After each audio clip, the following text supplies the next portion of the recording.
Nando kasalukuyang nananalasa sa malaking bahagi ng Hilagang Luzon. Wind signal number 5 nakataas na sa Babuyan Islands. Mga baybayin sa Batanes, Ilocos at Cagayan pinag-iingat sa banta ng storm surge.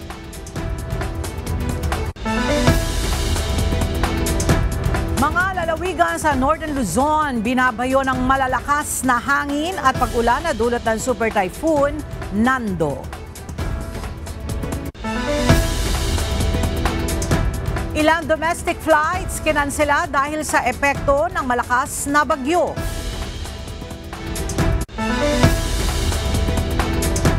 Isang 129 na mga pulis sugatan sa protesta kahapon. 130 na relihista arestado ng mga otoridad kabilang ang ilang menor de edad. At umano'y abogado at dating Filipino-Chinese na politiko maaaring nasa likod ng nangyaring gulo sa rally kahapon ayon kay Manila City Mayor Isko Moreno Domagoso.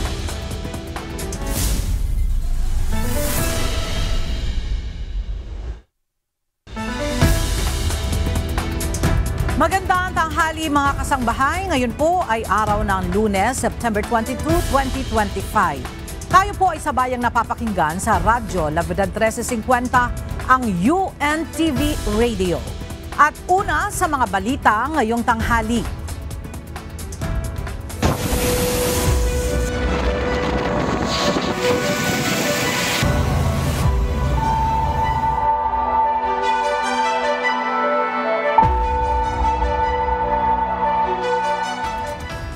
Lalo pang lumakas ang Super Typhoon Nando habang kumikilo sa direksyong Pakanluran. Base sa latest tropical cyclone bulletin ng Pag-asa, as of 7 a.m. huling namataan ang mata ng Super Typhoon Nando sa 180 kilometers silangan ng Calayan, Cagayan. Taglay nito ang lakas ng hangin na aabot sa 215 kilometers per hour at pabugso na 265 kilometers per hour. Kumikilos ito sa direksyon Pakanluran sa bilis na 20 kilometers per hour. Sa ngayon ay nakataas na ang wind signal number 5 sa northern at central portions ng Babuyan Islands. Habang signal number 4 naman sa southeastern portion ng Batanes, nalalabing bahagi ng Babuyan Islands, gayon din ang ilang lugar sa mainland Cagayan, kabilang na ang Santa Ana, Santa Pracedes, Claveria at Sanchez Mira, pati na sa kanlurang bahagi ng Ilocos Norte.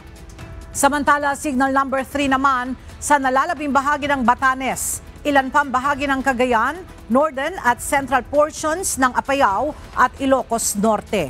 Signal number 2 naman sa iba pang parte ng Cagayan, Isabela, Apayao, Abra, Kalinga, Mountain Province, Ifugao, northern portion ng Benguet at Nueva Vizcaya, pati na ang nalalabing bahagi ng Ilocos Region at northern portion ng La Union.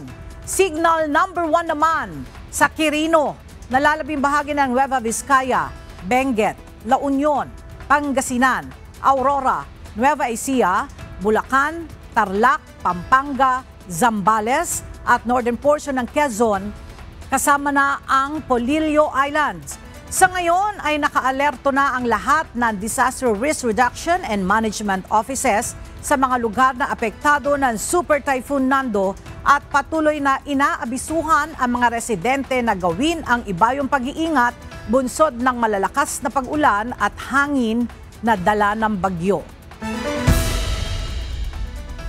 Nagpalabas ng storm surge warning ang DOST Pag-asa kaugnay pa rin ang epekto ng Super Typhoon Nando sa bansa.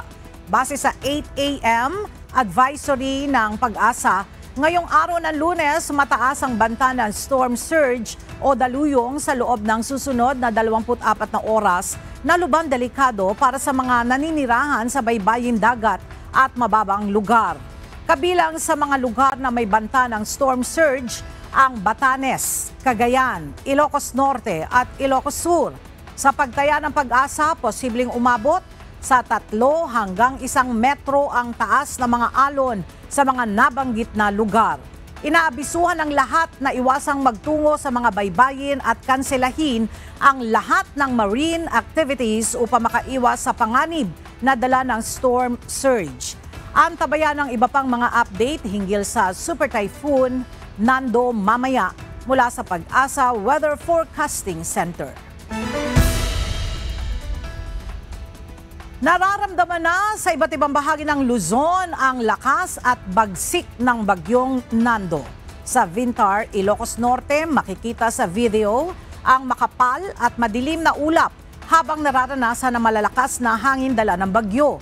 Sa Pagudpud, humahampas ang malalaking alon sa dalampasigan na nagpapakita ng lakas ng epekto ng bagyo sa baybaying dagat. Nagsimula na ring bumuhos ang ulan na sinasabayan ng bugso ng hangin sa bayan ng Abulug, Cagayan. Sa Cagayan, ilang puno ang nagbagsakan habang walang tigil ang malakas na ulan at hangin. Sa Santa Ana, Cagayan, walang humpay rin ang buhos ng ulan na sinabayan ng malakas na bugso ng hangin dahilan para masira ang ilang puno sa lugar. Ilang puno rin ang natumba sa bayan ng Bugay, Cagayan at nagdulot ng pansamantala na sagabal sa ilang kalsada. Maging sa Nasugbu, Batangas na malayo sa hilagang bahagi ng Luzon, ramdam ang lakas ng ulan dala ng bagyong Nando. Patuloy na pinapayuhan ng Pag-asa ang publiko na manatiling alerto, umiwas sa pagbiyahe kung hindi kinakailangan at bantayan ang posibleng pagbaha at pagguho ng lupa habang papalapit pa si Nando sa kalupaan. Naka-standby rin ang UNTV News and Rescue Unit sa Cagayan kasama ang lokal na pamahalaan para sa mga mangangailangan ng tulong sa pananalasa ng bagyong Nando. Makibalita tayo sa sitwasyon doon kay Nimrod Torano live.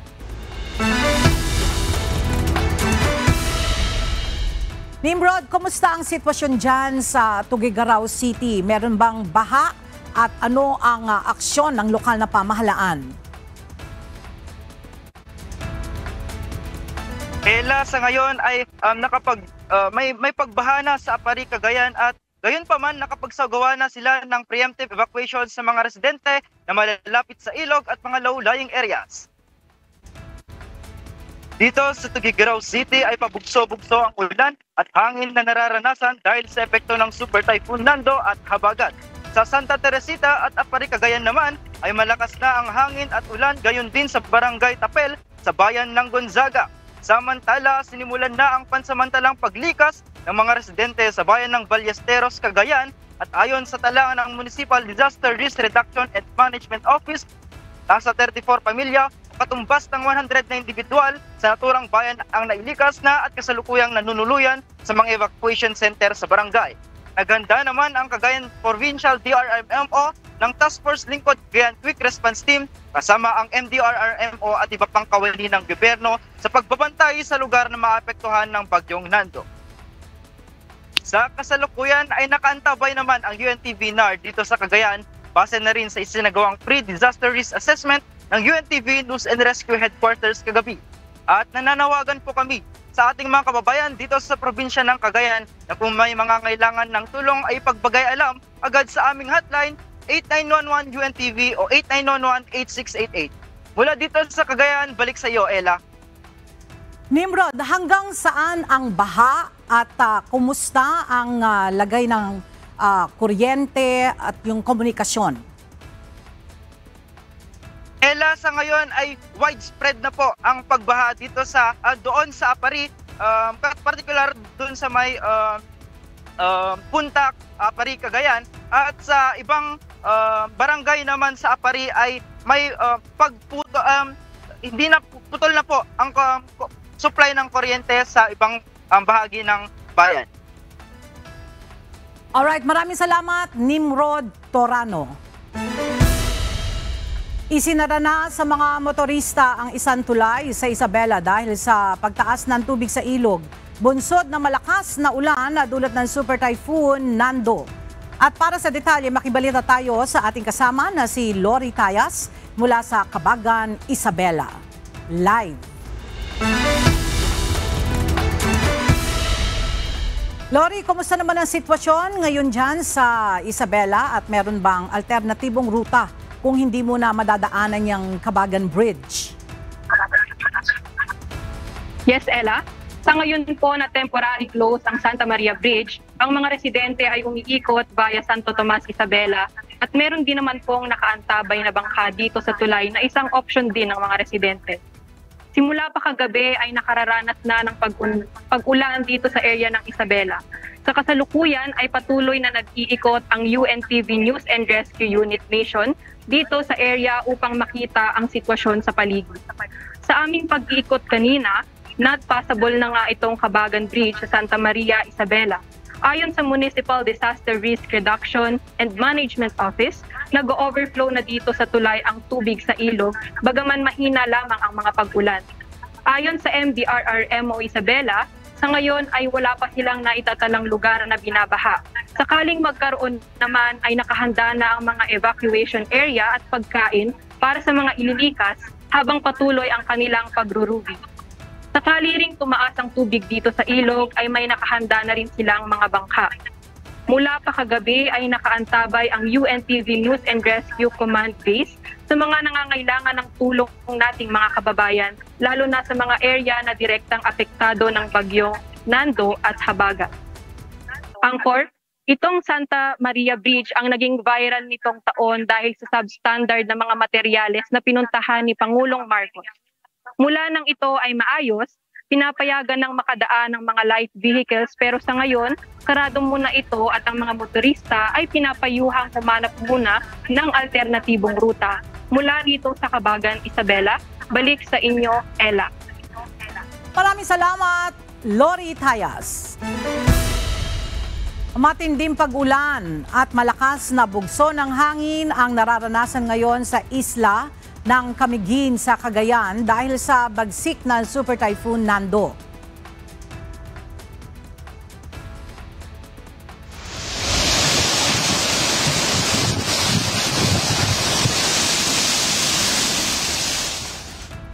Sa video na ito, rinig na rinig ang lakas ng ulan at hangin na nararanasan sa isla sa barangay Balatubat, Camiguin. Halos hindi na makita ang paligid dahil sa lakas ng ulan dulot ng bagyo.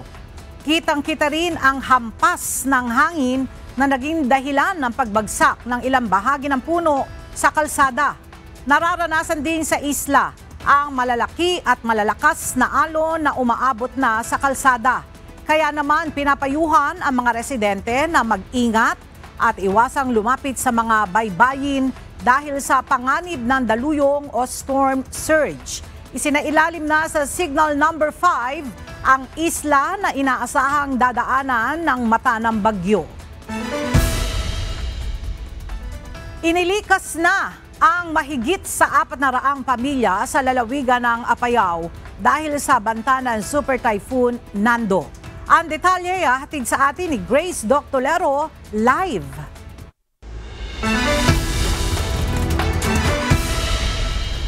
Grace, ano na ang latest situation ngayon sa Apayao?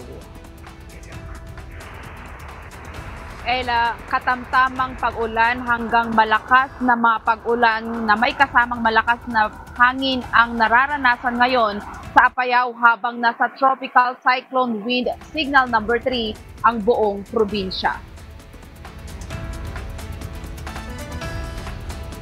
Ayon sa PDRRMC, at least 406 families o katumbas ng 1,220 individuals ang inilikas habang naghahanda ang probinsya sa pagdating ng Super Typhoon Nando. Pinakamaraming nailikas sa Budtol na umabot sa 245 families o 739 individuals. Sinundan ito ng Santa Maria na may 63 families, Luna 51 families, Kalanasan 25 families, Flora 20 families at Coner na may 2 pamilya. Sa ngayon, wala pang naitatalang casualties, injuries o missing persons. Nananatiling bukas ang mga daan at tulay ngunit may pagkaputol ng supply ng kuryente sa ilang munisipyo tulad ng Kalanasan, Coner, Flora, Cabugao, Luna, Pudtol at Santa Marcela. Nakapreposisyon na rin ang 8,826 family food pack ng provincial government katuwang ang DSWD kasama ang bigas at iba pang supplies mula sa mga LGU para sa mga nailikas. Patuloy na minomonitor ng PDRRMC ang lagay ng panahon at pinag-iingat ang publiko sa mga binabahang lugar at landslide-prone areas. Ayon sa lokal na pamahalan ng Apayao, ang mga kailang tutukan ng mga residente sa mga susunod na oras habang papalipit pa ang bagyo, kailangang nakahanda ang mga pamilya sa posibleng biglaang pagtaas ng tubig sa mga ilog at paggalaw ng lupa sa mga matataas na lugar. Ella, pinag-iingat din sa paglabas habang nakataas ang signal number 3 at pinapalalahanang sumunod sa mga abiso ng lokal na pamahalaan. Dito naman sa Baguio City, Ella, ay nakakaranas tayo ngayon ng malakas na mga pag-ulan na may kasamang malakas na hangin dito sa lungsod. Yan muna ang balita mula dito sa Baguio City. Balik sa'yo, Ella. Maraming salamat, Grace Doctolero. Nakaalerto na ang Department of Social Welfare and Development sa Cordillera Administrative Region para tugunan ang mga pangangailangan ng mga kababayan nating naapektuhan ng Bagyong Nando. Handa na ang quick response teams ng DSWD CAR habang nakadeploy na ang Mobile Command Center sa Kalinga para magbigay suporta sa kuryente at internet, katuwang ang OCD, CAR at CRDRRMC. Nakapreposition na rin sa Sagada ang 100 kahon ng family food packs ng DSWD Field Office CAR bilang dagdag na ayuda para sa mga residenteng maapektuhan ng bagyo. Sa Kalinga naman, naibaba na ang nasa 1,700 family food packs na naka-standby para sa mga residente. Patuloy ang mahigpit na monitoring ng ahensya sa lagay ng panahon at pangangailangan ng LGUs upang agad maihatid ang suporta sa mga apektadong pamilya.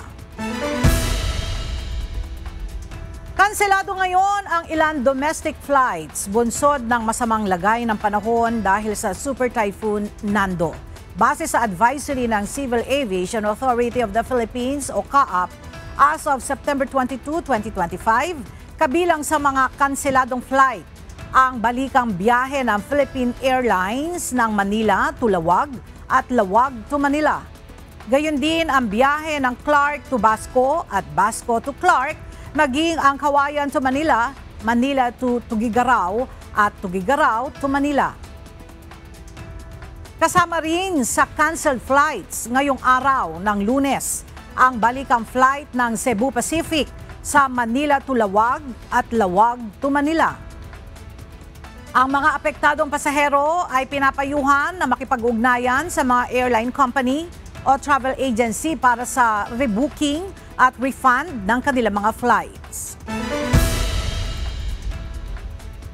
Samantala, para alamin natin ang latest sa Super Typhoon Nando, narito po si DOST Pag-asa Assistant Weather Services Chief Chris Perez.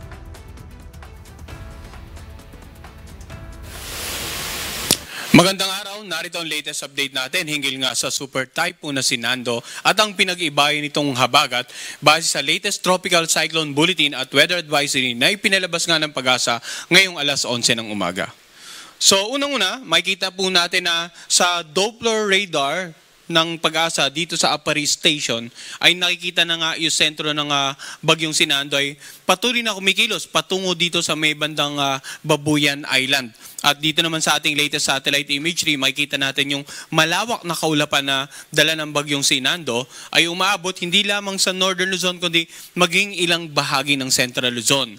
Kanina alas 10 ng umaga, ang mata ng Super Typhoon na si Nando ay tinataya nating nasa layong 110 kilometers na lamang ang layo silangan ng Calayan, Cagayan.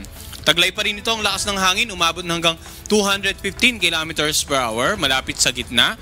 At yung pagbugso ng hangin, naabot na hanggang 265 kilometers per hour. Sa kasalukuyan, kumikilos ito pakanluran sa bilis naman na 20 kilometers per hour. Inaasahan nga natin na ngayong araw ay magla-landfall ang bagyong si Nando dito nga sa may bandang dulong Hilagang Luzon. Samantala, dito naman sa kanlurang bahagi ng gitna ng Katimugang Luzon, ng Visayas at ilang bahagi ng Zamboanga Peninsula, makikita po natin yung mga kaulapan na dulot nga ng pinag-ibayong habagat or southwest monsoon. Ano nga ba inaasahan natin pagkilos ng bagyong Sinando in the next 24 hours as well as in the next 3 to 4 days? So sa pinaka-latest forecast track po natin, ayon sa latest Tropical Cyclone Bulletin number 22, makikita po natin yung tinatayang location kaninang alas 8 ng umaga. At mamayang gabi nga, inaasahan natin na yung sentro or yung mata ng super typhoon na Sinando nakalagpas na ng Babuyan Group. And then bukas ng umaga, in the next 24 hours, inaasahan natin itong tuluyan ng lalabas ng ating Philippine Area of Responsibility. So, ang critical, gaya yung binabanggit natin ng mga nagdaang press briefing po natin, yung ngayong araw sapagkat, yun nga, sa pagitan ng 12 to 5 in the afternoon, inaasahan natin na tatawirin at tuluyan ng lalagpas yung sentro ng Super Typhoon Nando dito sa may bandang extreme northern Luzon area. Pansinin natin yung area probability, no? Either dito sa Babuyan Island or Calayan Island tumama or sa karagatan sa paligid ng maliliit na isla nito. Ganun pa man, ilang araw na tayo nabibigay abiso na dapat maganda po yung mga kababayan natin, no? Hindi lamang sa mga lugar na tatamaan or dadaanan ng sentro, kundi sa mga lugar na may wind signal na babanggitin naman natin maya-maya. Sa darating na Miyerkules ng umaga, inaasahan natin na nandito na siya halos sa coastal waters, southern part ng China. So malayo na sa anumang bahagi ng ating bansa. At sa darating naman na Huwebes ng umaga, halos nandito na siya sa may bandang approaching the eastern seaboard of Hanoi, Vietnam. So kung titingnan natin all throughout the forecast period, yung talagang critical na pagkilos ay yung ngayong umaga hanggang bukas ng umaga. Ano-ano nga ba yung mga lugar na may wind signal? Ulitin natin ang wind signal. Ito po yung nagpapakita ng posibleng lakas na hangin na pwedeng maranasan sa inyong lugar. So ngayon po yung naka-highlight ng purple, itong Babuyan Island ay under Tropical Cyclone Wind Signal number 5. Ibig sabihin yan, ang lakas ng hangin na lagpas pa ng 185 kilometers per hour ay posibleng maranasan dito sa mga nabanggit nating lugar. Wind signal number 4 naman, ang lakas ng hangin mula 118 to 184 kilometers per hour, posibleng maramdaman sa southern portion ng Batanes, dito sa northern portion ng mainland Cagayan, at northern portion ng Ilocos Norte. Wind signal number 3 naman sa mga areas na naka-highlight ng orange, from 89 to 117 kilometers per hour, lakas ng hangin posibleng maranasan sa natitirang bahagi ng Batanes, central portion ng mainland Cagayan, northern and central portion ng Apayao at natitirang bahagi ng Ilocos Norte. Wind signal number 2, ang lakas ng hangin mula 62 hanggang 88 kilometers per hour, pwedeng maranasan dito nga sa mga areas na naka-highlight ng yellow. Natitirang bahagi ng mainland Cagayan, sa buong Isabela, sa natitirang bahagi ng Apayao, sa lalawigan ng Abra, Kalinga, Mountain Province, Ifugao, northern portion ng Benguet, northeastern portion ng Nueva Vizcaya, Ilocos Sur at northern portion ng La Union. Sa areas na naka-highlight naman ng light blue, wind signal number 1 po sa Quirino, natitirang bahagi ng Nueva Vizcaya at ng Benguet, natitirang bahagi ng La Union, sa lalawigan ng Aurora, Nueva Ecija, Bulacan, Tarlac, Pampanga, Zambales, northern portion ng Quezon kasama ang Pulilo Island. So habang lumalayo tayo sa sentro ng bagyo, ay mapapansin natin yung mga wind signal, medyo bahagyang humihina ang mga hangin na pwedeng maramdaman. Pero ganun pa man po, basta po may wind signal, dapat handa po tayo. Ilang araw tayo nabibigyan abiso. Hopefully, sa mga oras na pinapanood po natin ito at nagla-livestream po tayo ng ating weather report, ay nasa mga matitibay na lugar na po tayo. For example, mga bahay na nasa matataas na lugar or nasa evacuation center tayo para may iwasan yung peligro na dala ng malalakas na hangin. Lalong-lalo po sa lugar may signals number 5 to 3, 5, 4, and 3 sapagkat yung lakas ng hangin doon talagang mapaminsala. Pwedeng makapagpatumba ng mga puno. Pwedeng makapag-uproot, matanggal sa pagkakaugat yung mga ilang halaman or puno. Pwedeng makasira ng mga iba't ibang uri ng struktura, matanggal yung mga bubong ng mga open areas na playground, for example, mga basketball court.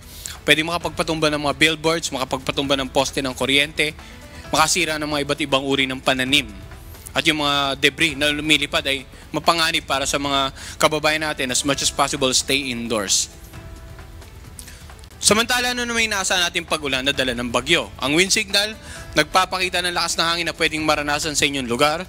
Ang weather advisory naman na inisyo ng Pag-asa kaninang alas 11, nagpapakita ng posibleng dami ng ulan na dala ng either bagyong Nando sa Hilaga at gitnang Luzon, and then ang pinag-ibayang habagat sa ilang bahagi ng gitnang Luzon at ng southern Luzon including Metro Manila. Unahin natin yung pag-ulan na dala ni Nando. More than 200 millimeters of rain. Inaasahan natin ngayong araw dito nga sa Cagayan, Apayao, Batanes Group, Ilocos Norte at Ilocos Sur, Abra. So talagang napakaraming paulan po niya, no? Samantala 100 to 200 millimeters of rain, Isabela, Kalinga, Mountain Province, Benguet at La Union. 50 to 100 millimeters of rain naman sa mga lugar na naka-highlight ng yelo, Ifugao, Nueva Vizcaya, Pangasinan, Tarlac, Zambales, Pampanga, Bulacan, Nueva Ecija. Mga pag-ulan na dulot ng bagyo, mga pag-ulan naman na dulot ng habagat, inaasahan natin 100 to 200 millimeters of rain, Occidental Mindoro. The rest na nakikita po natin naka-highlight ng yellow, including Metro Manila, 50 to 100 millimeters of rain. So paalala natin, no, unahin natin mga lugar na may wind signal. Sa dami ng paulan na inaasahan po natin, hopefully nasa matataas na po kayo, nakalikas na po kayo sa matataas na lugar or nasa evacuation center na kayo, sapagkat inaasahan po natin na magdudulot ito ng pagbaha. Yung mga pag-ulan na dala ni Nando sa mga low-lying areas, sa mga areas na malapit sa gilid ng ilog, at posibleng pagguho ng lupa sa mga areas na malapit sa paanan ng bundok. Yung mga areas sa paligid ng ilog, posibleng sa dami ng ulan, tumaas yung water level at umapaw, or yung outflow mula sa mga ilog ng karatig lalawigan na inulan ay pumunta sa inyong lugar. So yun po yung dalawang senaryo na dapat maging alerto tayo, lalong-lalo yung community malapit sa tabing ilog. And of course, yung mga lugar na flash flood at landslide prone area, nakalagay rin po yan sa mga hazard map na naka-distribute, and hopefully may copy po ang inyong local government at saka local DR officials para maging gabay sa kanilang disaster preparedness and mitigation measures sa inyong lokalidad. Samantala, bukas inaasahan natin na halos ilang lalawigan na sa kalurang bahagi ng Hilaga at ng Luzon at dito nga sa Occidental Mindoro ang posibleng makaranas ng pag-ulan dala ng bagyong si Nando at ng pinag-ibayong habagat. So dapat maging handa pa rin po tayo, no, regardless of the amount of rains, basta po nasa lugar tayo na may bagyo, may wind signal, maging alerto po tayo. Ang pinag-ibayang habagat naman or southwest monsoon ay posible ring magdulot ng mga pagbugso ng hangin sa mga lugar na walang wind signal. For example, ngayong araw, mga paminsan-minsang pagbugso ng hangin asahan sa Metro Manila, sa mga ilang lugar sa Central Luzon na wala namang wind signal, sa buong Calabarzon, Bicol Region, Mimaropa, Visayas, and Mindanao. Bukas naman, pagbugso ng hangin, posible pa rin sa Metro Manila, Calabarzon, Bicol Region, Mimaropa, Visayas, Zamboanga Peninsula, Dinagat Island, at sa ilang bahagi po ng Central Luzon, habang sa darating na Miyerkules sa Luzon at Panay Island. Dahil ito yung pagkakataon na totally malayo na yung bagyo sa atin, pero mas mapag-iibay pa yung habagat at posibleng ang masakop ng lakas ng hangin itong buong Luzon. Yung lakas ng hangin na ito sa mga karagatan sa paligid po ng mga lugar na ito ay posibleng maging katamtaman hanggang sa maalon. Iba yung pag-ingat po sa mga kababayan nating papalaot. Samantala sa mga lugar na may wind signal, yung mga bahaging karagatan inaasahan magiging maalon hanggang sa napakaalon, hindi po papayagang maglayag ang anumang uri ng sakyang pandagat doon. In terms of sea conditions, kung mapapansin po natin itong naka-highlight ng red, ito yung mga lugar na posibleng ang pagtaas ng alon ay umabot mula 2.8 hanggang 14 meters. Yung 14 meters posible po dito sa may bandang dulong Hilagang Luzon. So generally, wala po talagang dapat pumalaot sa mga karagatan sa paligid nitong Northern and Central Luzon area na naka-highlight po dito sa ating presentation. At in terms of storm surge or yung daluyong dahil sa paparating na bagyo, taas ng daluyong, posibleng umabot ng 3 meters sa mga coastal areas ng Batanes, Cagayan at Ilocos Norte. Mula 2.1 hanggang 3 meters naman sa mga coastal areas ng Cagayan. Dito sa eastern section, Ilocos Norte, western section, at sa buong Ilocos Sur. And then 1.2 sa may bandang southern part po ng Ilocos Sur. So, yung storm surge, ito po yung biglaang pagtaas ng alon sa mga coastal areas dahil sa paparating na bagyo. Dapat po, sa mga oras ito ay nakalikas na. Kung na-identify kayo na talagang madalas kayo maapektuhan ng matataas na storm surge dahil sa mga bagyo, ay hopefully nasa mas mataas na po kayo at ligtas na lugar. Yung mga bangka nyo, hopefully na itali na para hindi po tangayin ng mga tataas na pag-alon or masira nito. So patuloy pa rin pagpapaalala natin dahil sa super typhoon na si Nando at sa pinag-ibayang habagat, dapat po lahat ay handa sa mga informasyon, laging updated, lalong-lalo na sa 3-hourly information ng Pag-asa hinggil nga sa tropical cyclone na si Nando. Pangalawa, dapat magkaroon tayo ng community and family plan. Pag sinabi natin ito, yung usual na dapat nakipag-coordinate na tayo, simula pa ng mga unang araw ng pagbibigay natin ng babala, nakipag-coordinate na po tayo sa ating local government at local DRR officials para sa mga disaster preparedness and mitigation measures. Pangatlo, hopefully by the time na napapanood nila, naka-ready na po emergency kit dahil yun nga, ilang araw tayo nagbibigay babala patungkol sa bagyo. At pangapat, hopefully, nakalikas na po kayo sa mga mas ligtas na lugar, may tinakdang evacuation center. Ang low pressure area naman or isang sama ng panahon sa labas ng PAR, kaninang alas 8 ng umaga ay nasa laing 1,345 kilometers silangan ng northeastern Mindanao. So ngayon wala pa itong epekto sa anumang bahagi ng ating bansa. Subalit, subject for monitoring din dahil inaasahan natin na bukas posible itong pumasok ng ating area responsibility.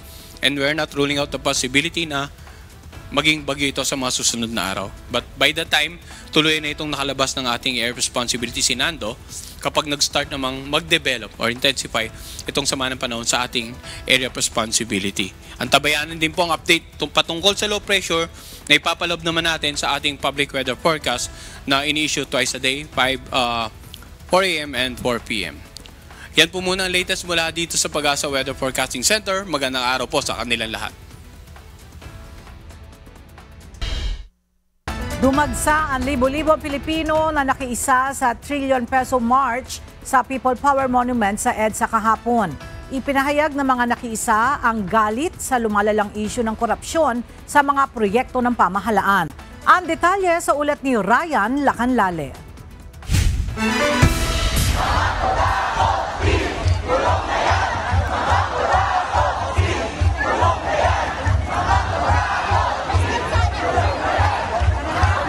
Na ang taong bayan sa talamak na korupsyon sa pamahalaan. Bago mag-alas 9, nagtipon-tipon na ang maliit na grupo sa paligid ng People Power Monument at unti-unting nagmarcha patungo sa White Plains Avenue, ang itinalagang lugar para sa protesta. Suot ang kulay puting damit at dala ang placards at bandila ng Pilipinas. Ipinanawagan ng mga relihista ang pagpapanagot sa mga nasa likod ng mga anomalya sa gobyerno. Pagsapit ng tanghali, lalo pang dumami ang mga relihista. Ayon kay Akbayan Party List Representative Chel Jokno, 4 ang pangunahin nilang panawagan sa pamahalaan. Una, buksan sa publiko ang Bicameral Conference Committee o BICAM sa pagtalakay ng pambansang budget upang maiwasan ang insertion. Ikalawa, buksan ang SALN o Statement of Assets, Liabilities and Network ng lahat ng empleyado ng gobyerno, lalo na ng mga politiko.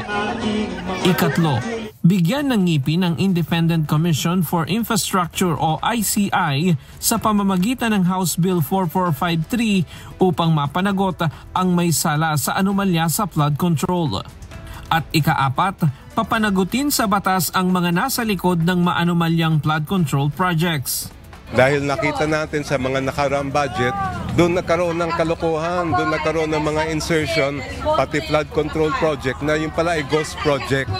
Kaya dapat buksan ng BICAM, may dapat malaman ng publiko ang bawat nangyayari sa loob ng BICAM. Pangalawa, ito panawagan sa lahat na opisyal na ating pamahalaan, buksan ang SALN. Kung wala kayong tinatago, ilabas ang SALN dahil yan ang nasa batas. Ito ay isang legal na obligasyon, pero lalong na isang moral na obligasyon.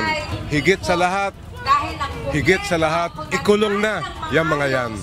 Giit ni Jokno, ang kilos protesta ay simula pa lamang ng serye ng pagkilos upang mapanagot ang mga responsable sa ghost project at anomalya sa flood control projects.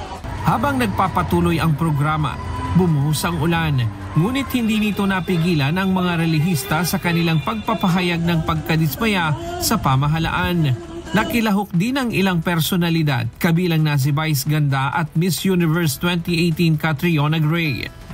Hinahamon ka namin, Pangulong Bongbong Marcos,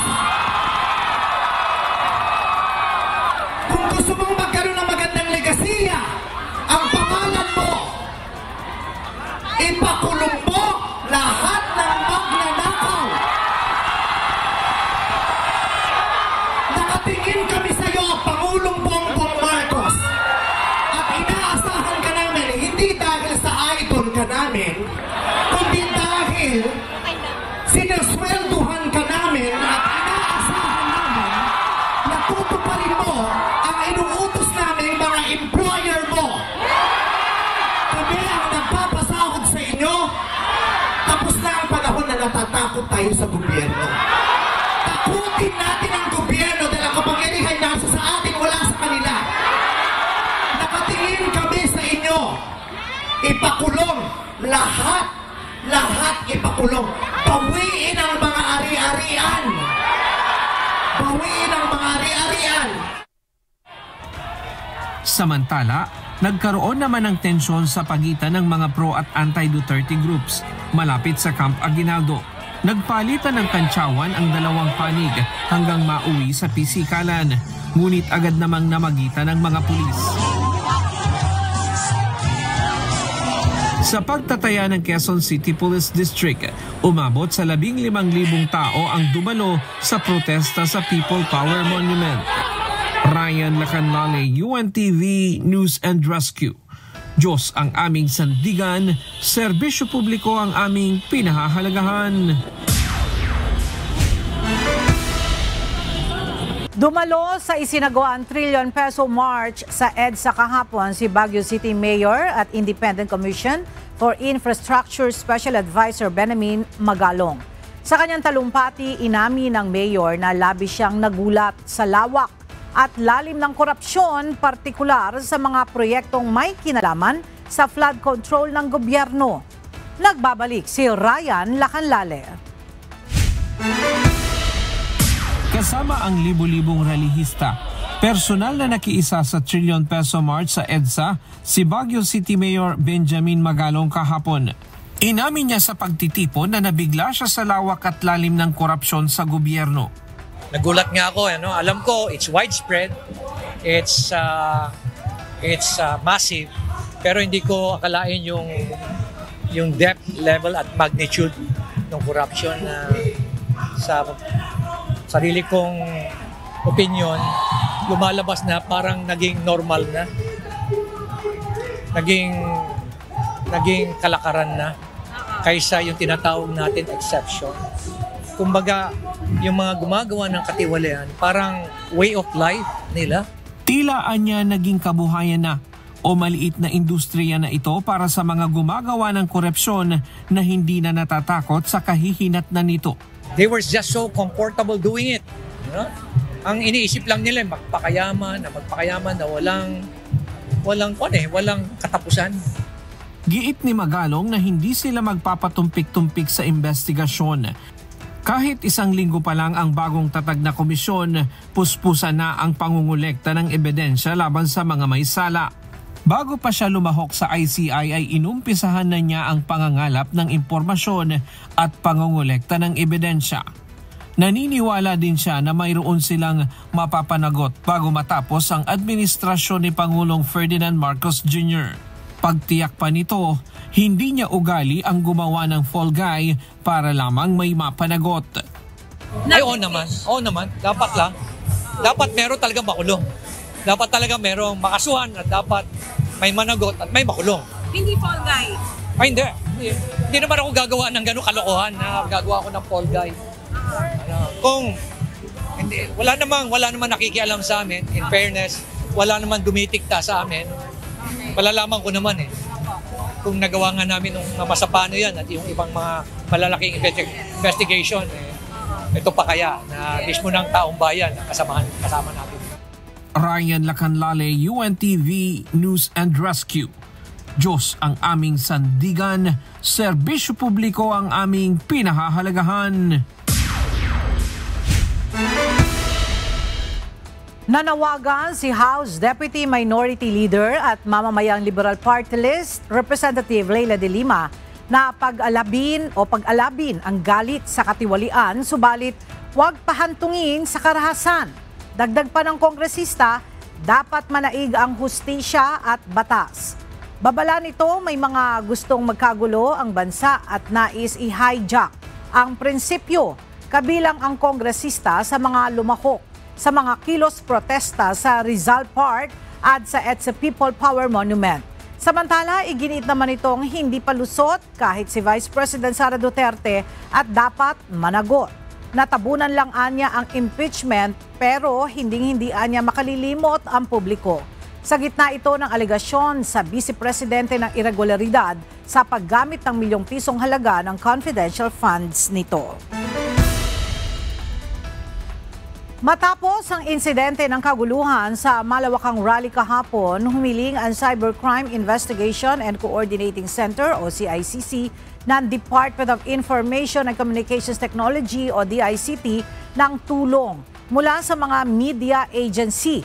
Ayon din sa ahensya, ilang website ng pamahalaan ang naiulat na na-hack kasabay ng protesta. Narito ang report ni Ivan Alvarez.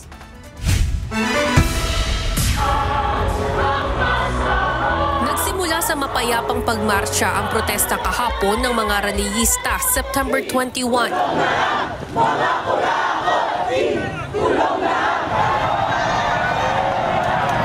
Ngunit nagkaroon ng komosyon nang manggulo ang mga individual na nakasuot ng itim na maskara at balaklava.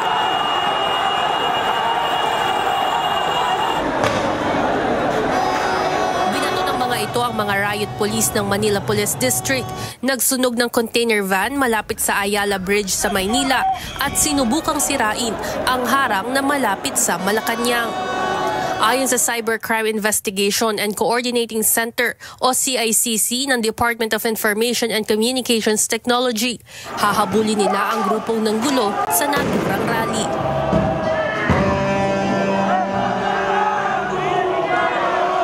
Requesting our media friends for the footages of the Menjola rally which resulted in violence.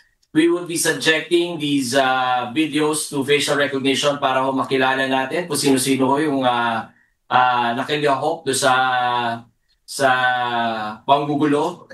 Paliwanag ni Executive Director Aboy Paraiso, kaya sila nang hihingi ng tulong sa media na makuha ang mga footages ay dahil mayroong mga kuha ang mga ito na malapit at malinaw sa mga naturang individual. May kapasidad naman anya ang DICT para sa facial recognition na hindi naman lalabat sa data privacy rights ng mga ito dahil gagamitin ang footages para sa exercise of police power at iba pang lehitimong tungkulin ng pamahalaan. Parating doon sa mga naggugulo, hindi ho namin sila tatantanan. Makikilala at makikilala namin ho kayo, hahabulin ho namin kayo. Samantala, kasabay rin na nangyaring protesta kahapon, mayroong mga hacker na umatake sa mga website ng mga ahensya ng gobyerno. Ayon sa tala ng CICC, as of September 21, 23 national agency websites ang nakatanggap ng threat, habang 6 na national agency at 13 local government unit websites ang na-penetrate at sinubukang i-deface o baguhin ang itsura. Kasama sa mga national agencies ay ang Department of Budget and Management, Department of Public Works and Highways, Bureau of Treasury, Bureau of Customs, Department of Education Region 9 at Department of Education Pagadian City. Meron po tayong mga defacement sa mga websites at meron din pong infiltration sa mga websites na to. May mga traffic na and also yung distributed denial of service attacks. So marami pong kinds of attacks na sinasuffer ang ating mga government agencies. Ayon sa CICC, bago pa lamang mag-September 21 ay mayroon ng mga threat na natatanggap ang iba't ibang national government agency websites. Kinukumpirma pa ng ahensya kung aling grupo ang may pakana nito, ngunit mayroon anilang mga hacker ang dumalo rin sa protesta kahapon. Na-monitor ho natin yung Black Mask movement, apparently sa Menjola rin. These are a collective of apparently hackers na sumama ho doon sa rally at nakisama ho doon sa panggugulo. Nakita ho natin yung flag nila at yung insignia nila. Paalala ng DICT sa mga sumusubok mang-hack sa mga website ng pamahalaan, hindi ito epektibong paraan ng pagpapahayag ng saloobin at lalo lamang nakadaragdag sa nangyayaring kaguluhan. Evan Alvarez, UNTV News and Rescue.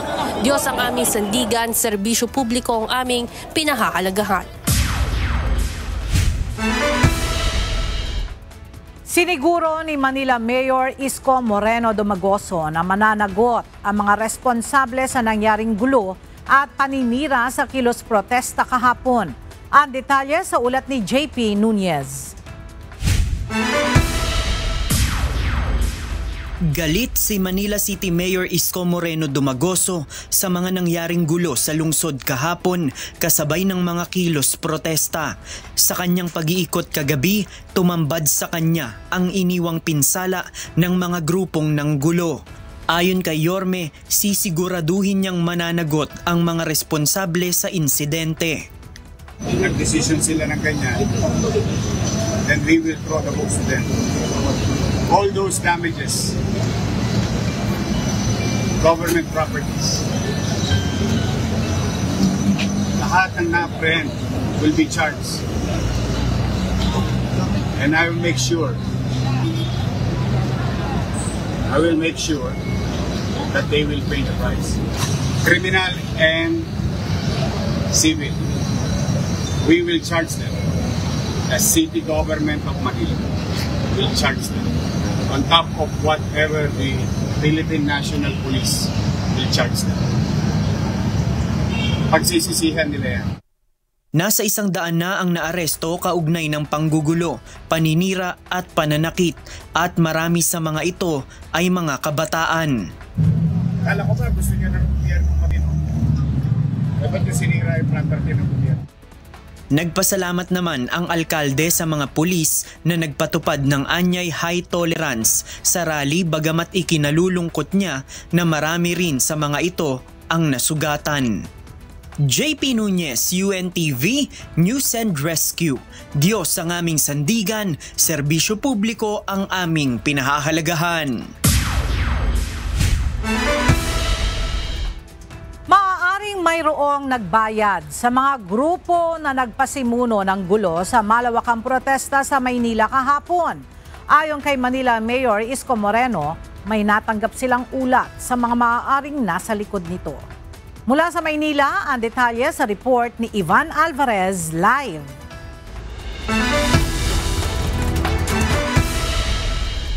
Ivan, anong report yung natanggap nila at sino daw ba yung pasimuno ng gulo sa rally kahapon dyan sa Maynila?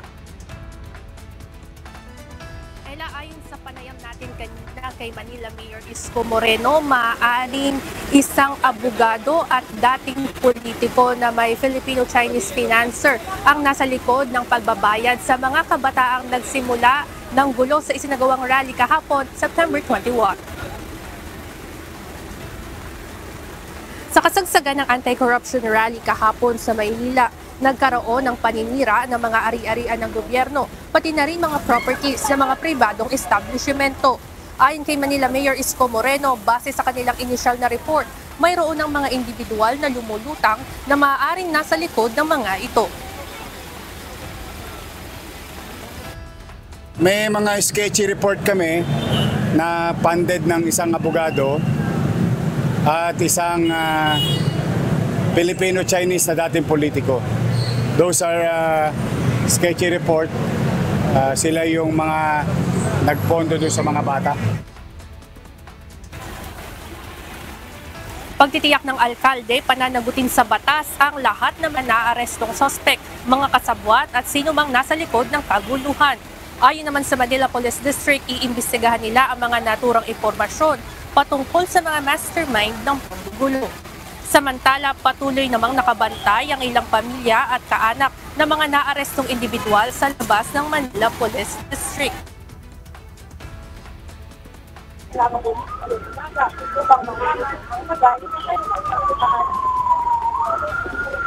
Kaya na ngayon, nandito tayo sa labas ng Manila Police Station. Pareho wala lalo na sa mga seguridad. Ayon sa MPC, ito yung karapatan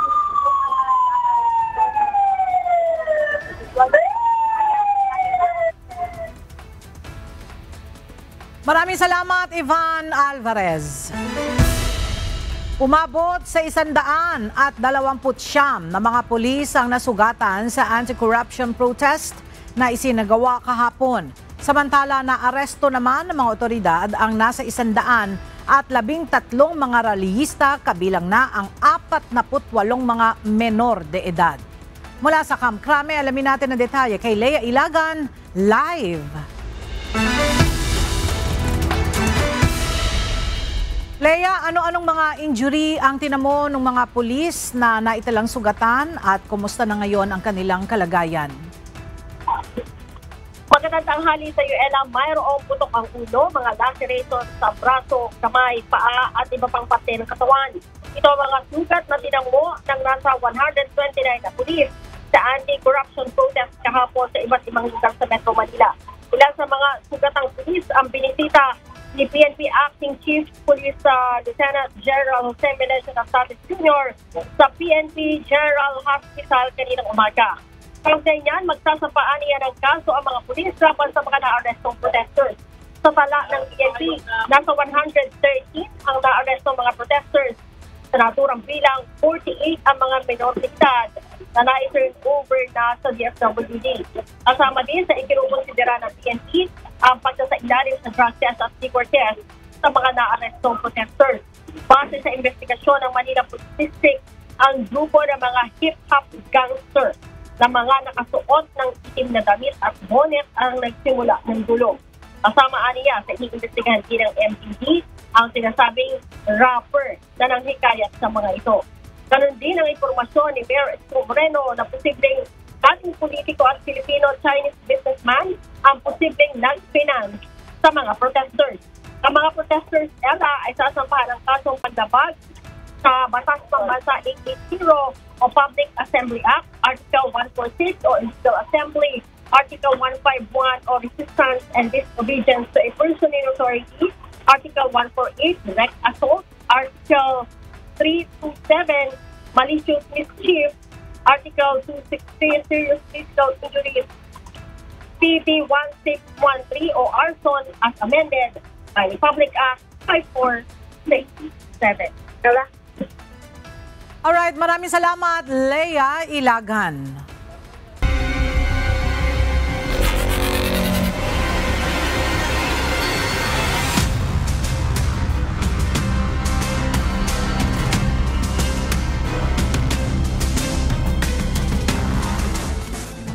Nagtagumpay ang mga koponan ng Judiciary Magis at undefeated na AFP Cavaliers sa unang round ng semifinals ng UNTV Cup Executive Face-Off 2025 na nagsimula nitong linggo. Ang detalye sa ulat ni JP Nunez.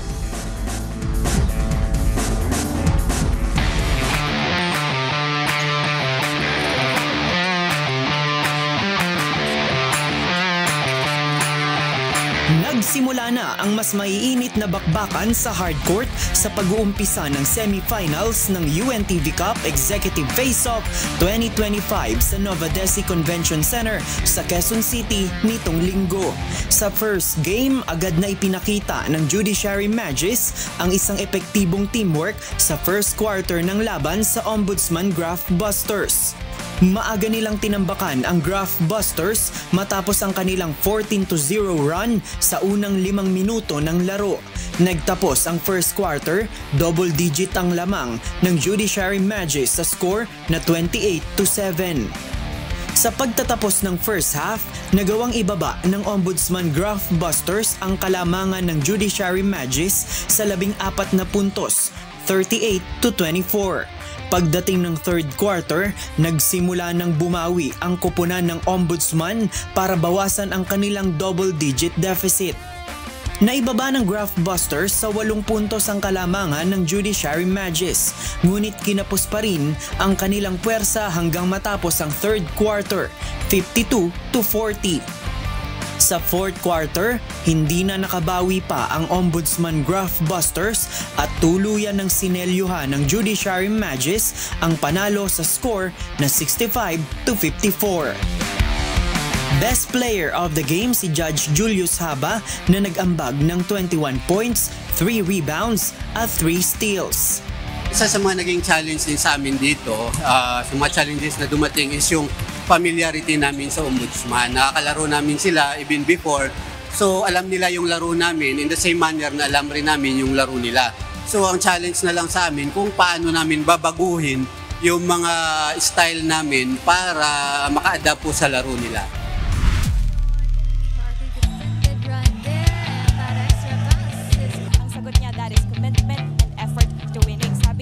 Sa second game, dikit ang naging umpisa ng bakbakan ng undefeated na AFP Cavaliers at nag-iisang rookie team sa semifinals na BJMP Greyhounds sa unang 10 minuto ng laban. Sa second quarter, mas naging mainit ang koponan ng AFP.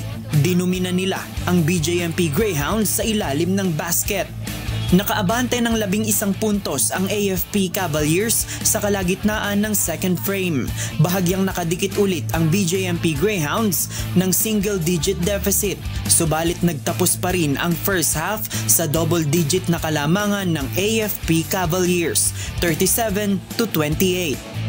Sa second half, pinaputukan na ng tuloy-tuloy ng AFP Cavaliers ang BJMP Greyhounds sa third quarter hanggang fourth quarter upang tuluyang selyuhan ang kanilang panalo at manatiling undefeated.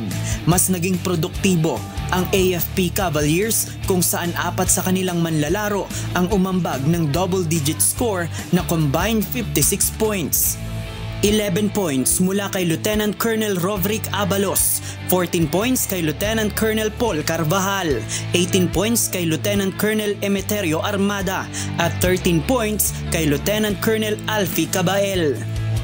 Ang BJMP Greyhounds, 3 manlalaro lamang ang may double-digit scoring. 10 points kay Jail Chief Inspector Julius Langkay, 15 points kay Jail Superintendent Jesse Gingoyon, at 13 points kay Jail Chief Inspector Luis Fajardo para sa combined 38 points. Final score, 70-57 in favor of AFP Cavaliers. Best player of the game si Lieutenant Colonel Emeterio Armada na kumamada ng 18 points, 3 rebounds, 3 assists at 2 steals. Dahil back to zero ang team standing sa semifinals, parehong may tigisang panalo ang AFP Cavaliers at Judiciary Mages, habang pareho namang may tigisang talo ang Ombudsman Graftbusters at BJMP Greyhounds. Nakatakda ang susunod na mga aksyong tagpo sa nag-iisang liga ng mga public servants sa September 24 sa Paco Arena sa Maynila. Sa second round ng doubleheader match ng semifinals, unang maghaharap ang AFP Cavaliers at Ombudsman Graftbusters. At sa second game, ang Judiciary Mages kontra sa BJMP Greyhounds.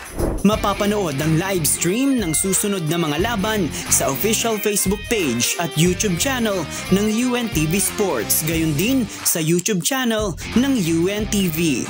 Win in sports, win for charity! JP Nunez, UNTV, News and Rescue.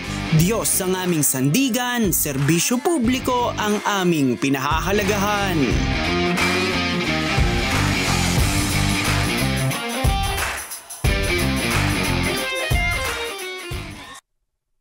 At sa ating iiwang mga salita ng Diyos na ating sandigan mula sa Aklat ng Ebreo, Kapitulo 12, versikulo 6, na nagsasabi, sapagkat pinarurusahan ng Panginoon ang kanyang iniibig at hinahampas ang bawat tinatanggap na anak.